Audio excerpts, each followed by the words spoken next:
well, Better Than Home was quite a tough record to make. I think in terms of content.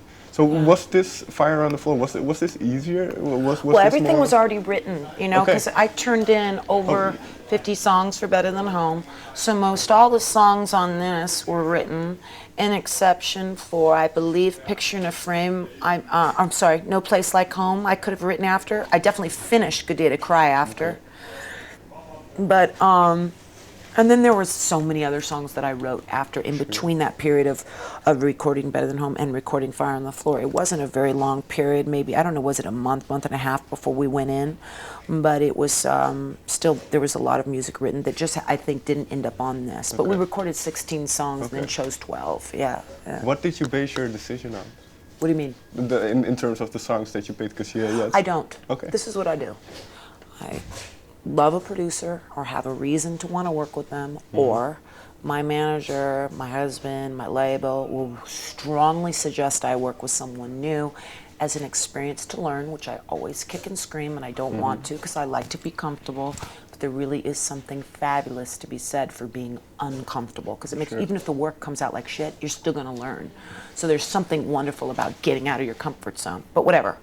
So I choose someone or am coerced into working with someone. And then what I do is I just send them all the songs I love. I would never turn in a song that I wouldn't feel great about them putting on a record. And they choose. They choose what songs. And I'll tell you another reason why I feel cool about that. A producer's not going to choose a song to record unless they think they, A, like it and can do something with it. If they don't like it or can't do something with it, or even if they're unaware of that and the universe knows that they can't do something with it, I almost feel like the song has a little life of its own, and it will repel from someone, or it will lure someone in. I really kind of feel like that. So when they say they want to do something, I don't question it. I'm thrilled, and I don't take it at all personally or negatively if they say they don't, because I trust that they're going to be attracted to doing what they think is best. Rarely will I try and push a song, but yeah, that's just the way I do it. Well, you work with Oliver Leiber on this record, and then, well, you mentioned how on the previous record you were put in a outside of your comfort zone by writing while happy. And so did Oliver try to put you outside of your comfort zone a little bit? Well, Oliver's amazing. He's a very strong personality. He's got a lot of talent. He has a lot of ideas. But he's also extremely respectful and extremely open-minded. But one of the things I love the most about him is how sensitive he is to people. And he's done a lot of work. I mean, he's a very spiritual person. I don't mean a lot of work in music. He has done a ton of work in music. But he's done a lot of work, I think, in the spiritual realm of things. And I think he puts that first in his life. And it really comes across when you work with him. He would never say or do something without really, really thinking about how that could affect you. He's incredibly thoughtful. Yeah. So I was in the very best of hands. I mean, I went and saw him when I just gotten out of the hospital, and so I was really in a bad way, and I had a lot of marks on my arms, and he was looking at it. He was like, "Are you okay?" You know, and I'm like, "Well, you know, I'm not great right now." I said, "But I'll be okay." And he was so lovely to take the song the way he did, and he's very thorough, but he's not like forcing you to do this, forcing you to do that, overthinking things, overanalyzing things. I think that he has a really fast and great instinct. And yeah, so it just felt really natural. It felt, but you know, also we had a touchstone word during the process, and that was team player, team player, team player, because I get so controlling and I'm so anxious. So like anytime I'd start going there, he would just say through the mic, you know, go into mic hands, team player, team player. Like, okay, team player, team player. So, yeah, what you say, is that difficult to because you have a set idea of how you want certain songs to sound, and so? Well, we've already gone over it before we start in the studio. And also he's, not with the band, of course, but Oliver and I have sat with, you know, he's put up the click, he's had me play to the click. I mean, we've definitely looked at these songs, looked at the arrangements, all that.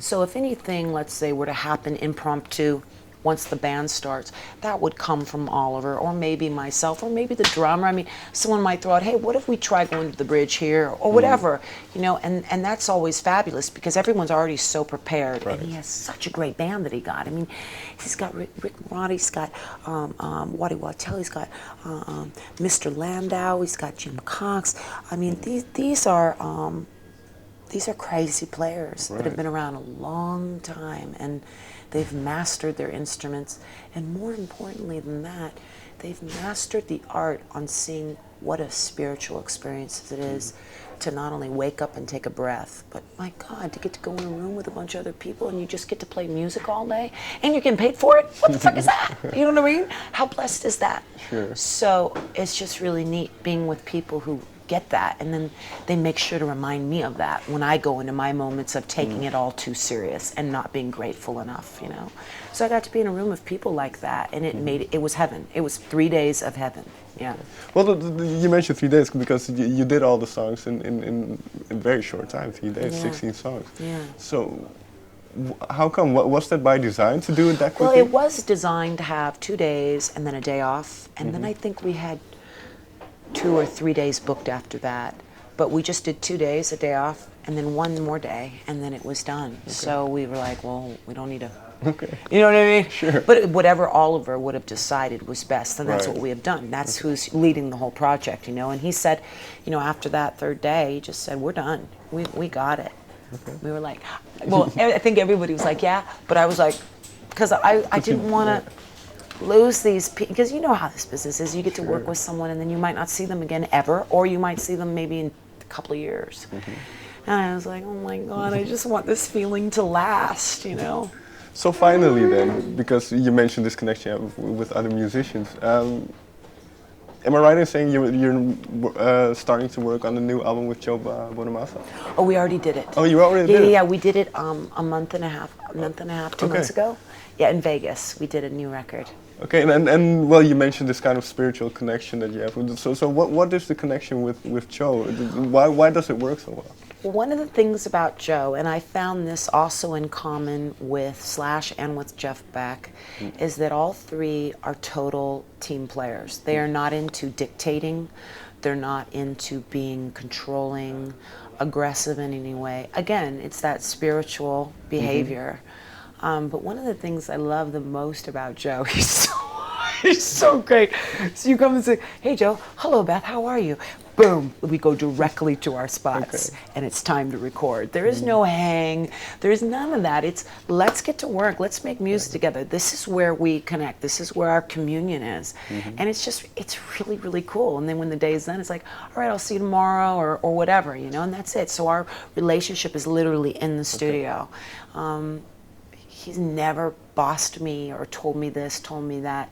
He's been not only so respectful in that way, but also like if I do something that he likes, he'll tell me. He'll say, hey man, that was, you know, beautiful. And you know he's not blowing smoke because he doesn't do it often. It's always coming from like this really respectful and sincere place.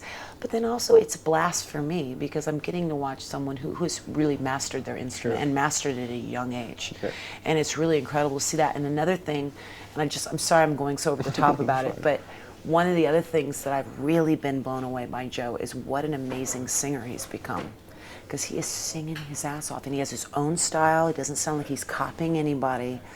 And it's pretty amazing that you can play an instrument like that and sing like that on top of it. It's like, you better work your show, baby. You better make that money. He's having a good time, too. He's on top of the world. It's great. And I read somewhere that it was the album was kind of 40s, 50s era inspired. Is that true?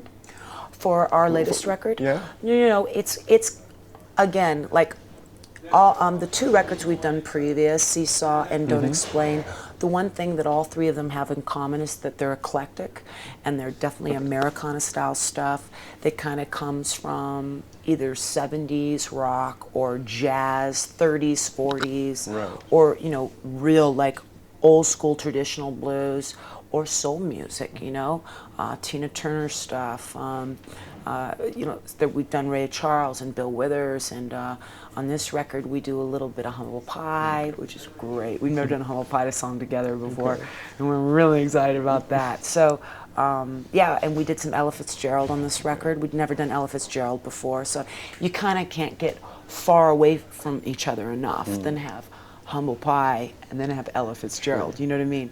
And that's something I love about working with Kevin and Joe and his band, is that they're so open-minded to that. There is no such thing as you can't do this, you can't do that. There's none of that. Is we can do anything. We can try anything. It's great. It's so freeing being amongst that.